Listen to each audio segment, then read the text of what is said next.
الحمد للہ رب العالمین والصلاة والسلام علی سید الانبیاء والمرسلین وعلی آلہ واصحابہ اجمعین اما بعد فاعوذ باللہ من الشیطان الرجیم بسم اللہ الرحمن الرحیم رب اشرح لی صدری ویسر لی امری واحلل عقدۃ من لسانی یفقہوا قولی صدق اللہ مولانا العظیم۔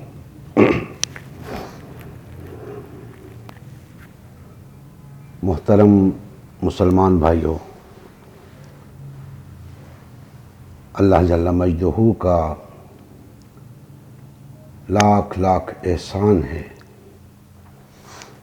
جس نے ہمیں حسب معمول آج پھر یہاں جمع ہونے کی توفیق عطا فرمائی۔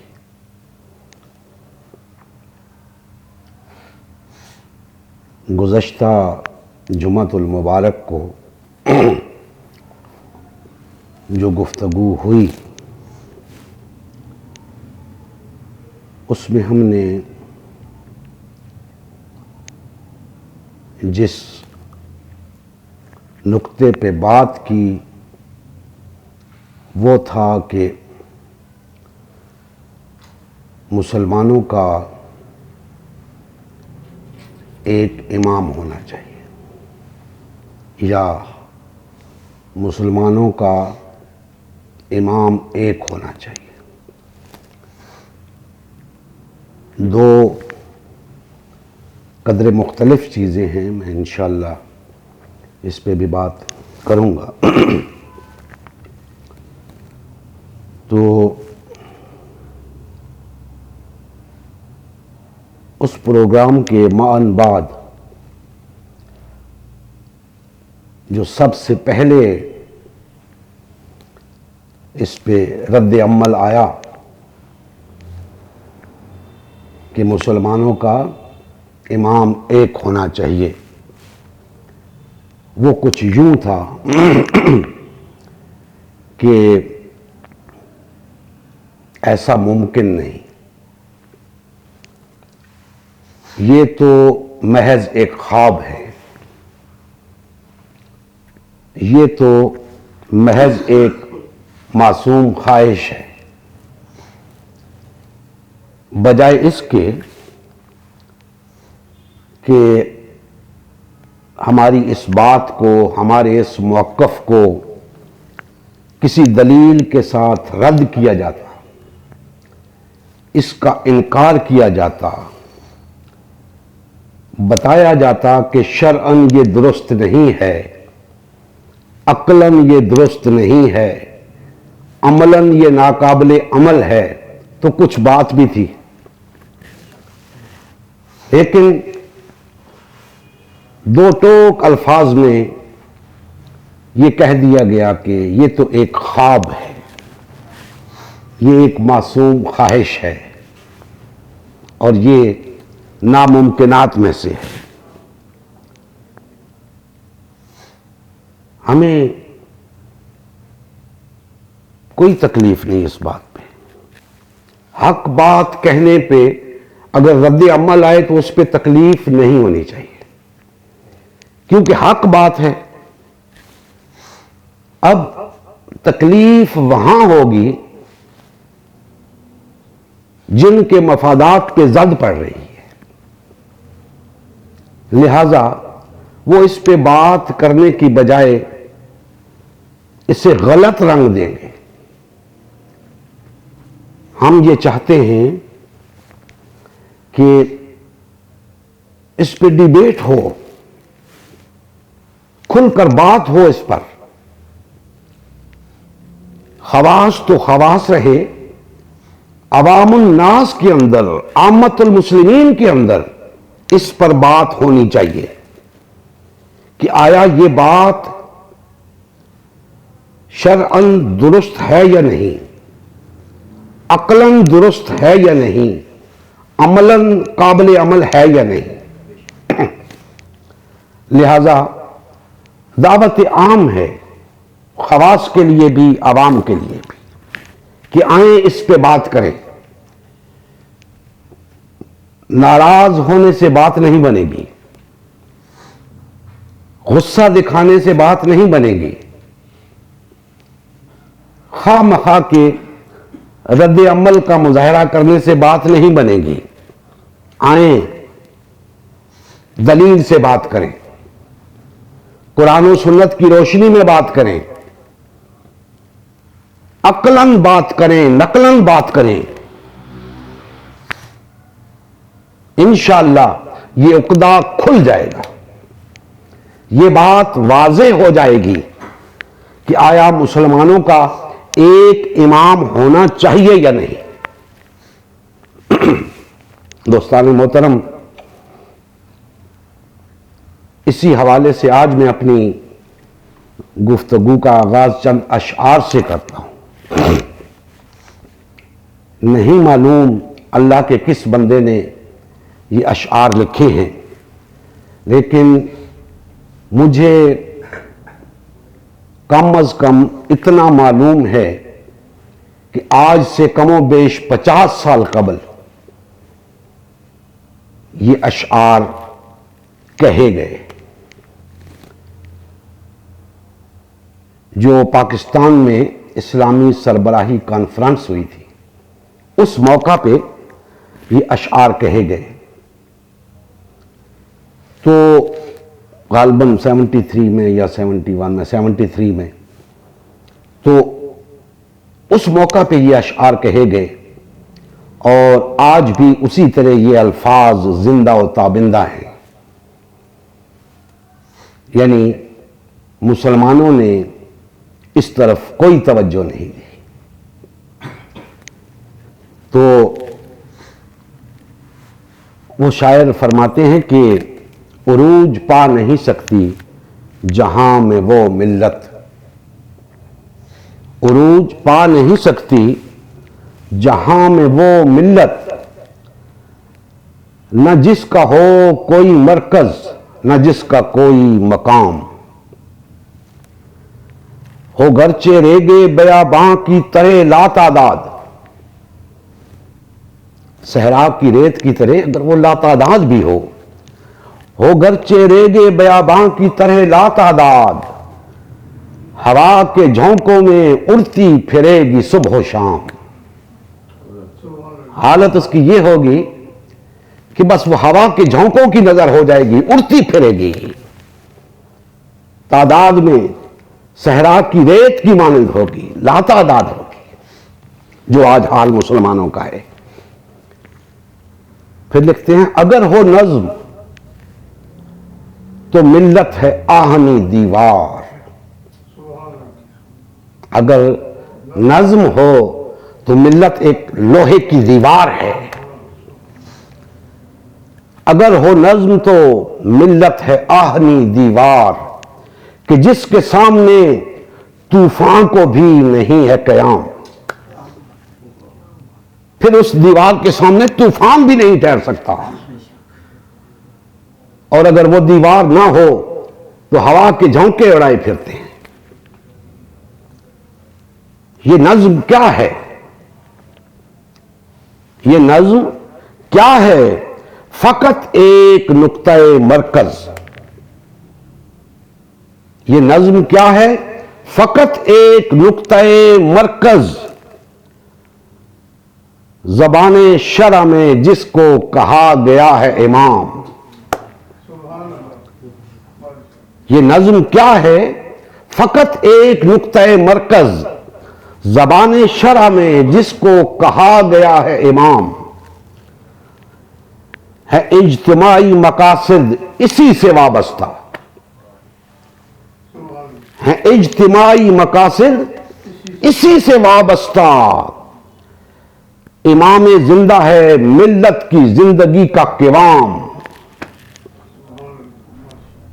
قوام اسے کہتے ہیں جس شے کے سبب کسی شے کا قیام ہوتا ہے. ملت کی زندگی تب ہی قائم رہ سکتی ہے کہ امام ہو تو امام زندہ ہے ملت کی زندگی کا قوام، امام ملت اسلام نائب حق ہے، امام ملت اسلام نائب حق ہے، تمام اہل جہاں جس کے حکم کے ہیں غلام، امام ملت اسلام نائب حق ہے، تمام اہل جہاں جس کے حکم کے ہیں غلام۔ اور آخری شعر ہے کہ اگر ہے دین محمد کا پاس ملت کو، اگر ہے دین محمد کا پاس ملت کو، تو آج نصب امامت ہے اس کا پہلا کام۔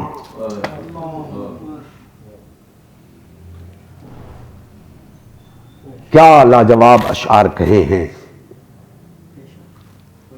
اللہ تبارک و تعالیٰ ان کو اجر عظیم عطا فرمائے۔ میں کہتا ہوں کہ ایک بات سمجھانے کی انتہا کر دی ہے انہوں نے کہ امام کیا ہوتا ہے، امامت کیا ہوتی ہے، اس کے تقاضے کیا ہیں، اس کی ضرورت کیا ہے، یہ بات سمجھا دی ہے۔ اب ہم کہتے ہیں کہ مسلمانوں کا ایک امام ہونا چاہیے۔ اس کا مطلب کیا ہے؟ اس کا مطلب یہ ہے کہ مسلمانوں کا امام نہیں ہے، لہذا مسلمانوں کا ایک امام ہونا چاہیے۔ اور انہی الفاظ کو اگر اس طرح لیے جائے کہ لوگ کہیں کہ امام تو بہت سارے ہیں، تو ہم کہیں نہیں، مسلمانوں کا امام ایک ہونا چاہیے، مسلمانوں کا ایک امام ہونا چاہیے۔ اس پہ بڑی تفصیل سے گفتگو ہو سکتی ہے، لیکن ہم انشاءاللہ متعدد دروس کے اندر ان تمام باتوں کو کھولتے جائیں گے اور خواص اور عوام کے سامنے اس عقدے کو کھول کے رکھ دیں گے کہ آج مسلمانوں کو واقعتاً ایک امام کی ضرورت ہے اور ایک امام کی ضرورت ہے۔ دوستان محترم،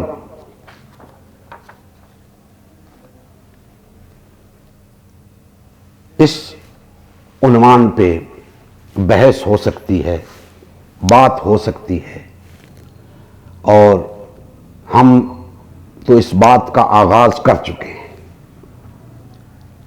اب میں یہ سمجھتا ہوں کہ دیگر مسلمان بھائیوں کو، علماء کو، زعماء کو، خواص کو، عوام کو اس پہ بات کرنی چاہیے۔ اور یہ امامت کی بات، یہ کوئی میں نے آج نہیں چھیڑی، اس پہ بہت کچھ لکھا گیا ہے، قرون اولیٰ میں بہت کچھ کہا گیا ہے۔ اس کی اہمیت، اس کا وجوب، اس کی فرضیت پہ، اس کے لزوم پہ بہت بات ہوئی ہے، لیکن چونکہ کم و بیش 1200 سال تک مسلمان سیاسی طور پہ غالب رہے، تو یہ بات لکھنے لکھانے تک ہی محدود رہی۔ موجودہ صورتحال میں دیکھیں تو 1923 تک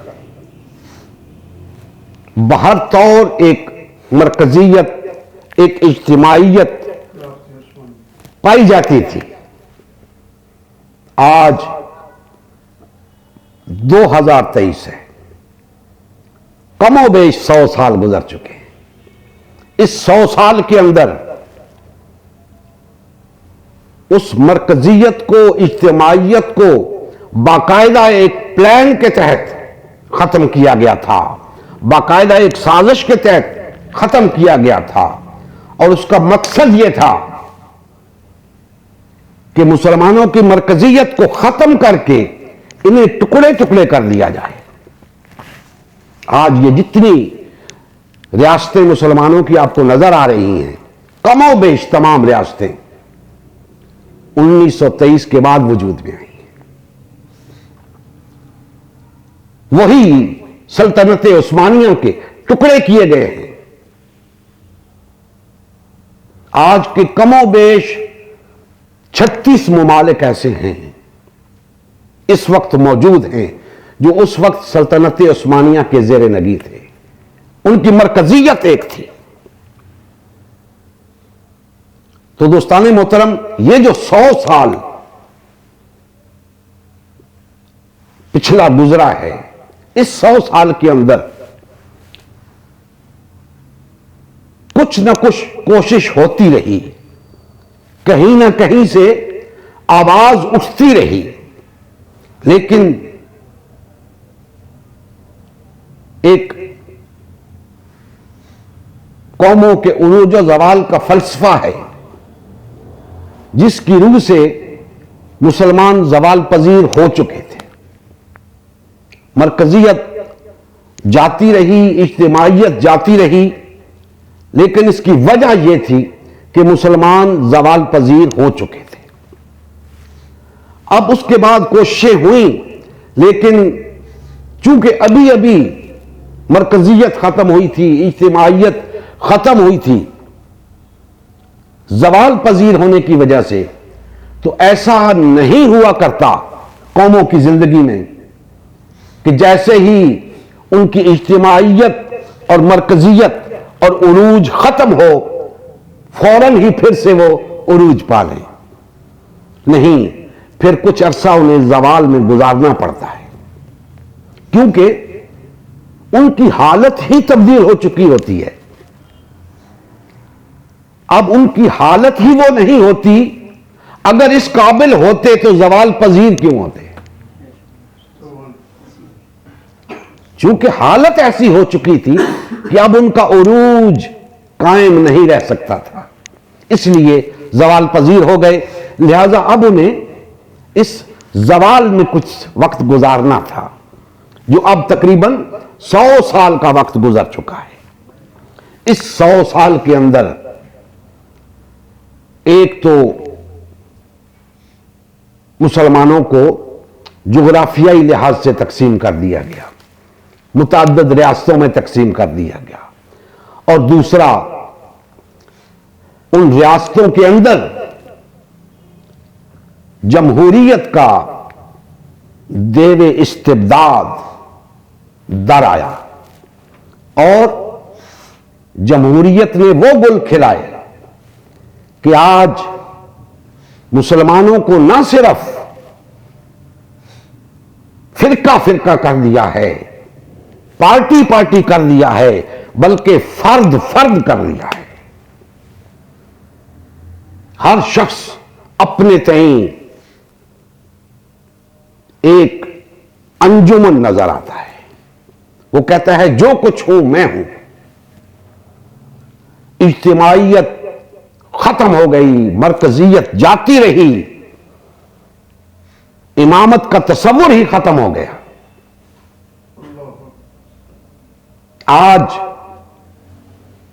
100 سال گزرنے کے بعد پھر اس بات کی ضرورت ہے کہ مسلمانوں کے اندر اجتماعیت قائم ہو، مرکزیت ہو ان کے اندر، نظم ہو ان کے اندر،